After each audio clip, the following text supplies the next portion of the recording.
Good morning. चहा पिणाऱ्यांच्या सुद्धा 3 प्रकार तुम्हाला माहित आहे का? एक असतं ते फक्त ब्लॅक टी पिणारे, म्हणजे ते का पितात हे मलाच कळत नाही. त्यानंतर पाणी प्लस दूध पिणारे, तेही खूपच पानचट असतात. आणि माझ्यासारखे तिसरे फक्त दुधाचा मस्त मलाईदार चहा पिणारे.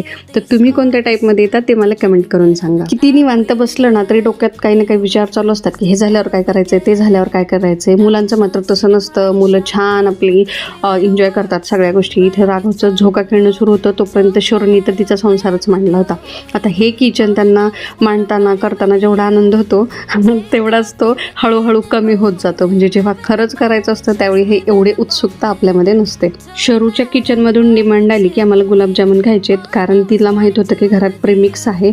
मग काय बनवायला घेतलं. प्रेमिक्स असल्यावर फार काही विचार करावा लागत नाही. आणि हे पाण्यापेक्षा दुधामध्ये भिजवलं ना तर जास्त छान लागतात गुलाबजामुन, कारण ह्याच्यात असंही ते मिल्क पावडर वगैरे असते आणि दुधामुळे त्यात थोडेसे अजून टेस्ट इन्हान्स होते आणि ते खव्यासारखे पण लागतात.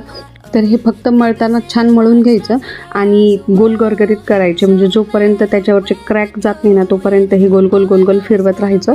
म्हणजे काय होतं की जेव्हा आपण तळून घेतो तेव्हा ते ओपन होत नाहीत क्रॅक आणि मग त्याचे शेप बदलत नाही. सगळे गुलाबजामुन करून होईपर्यंत मी दुसऱ्या बाजूला पाक करायला ठेवला होता. तर याच्यावर पाकाचं प्रमाण त्यांनी जे दिलेलं असतं सॅचेटवर, त्याच्यामध्ये जेवढी साखर घ्याल तेवढंच पाणी घ्यायचं असं दिलेलं असतं प्रमाण त्यांनी.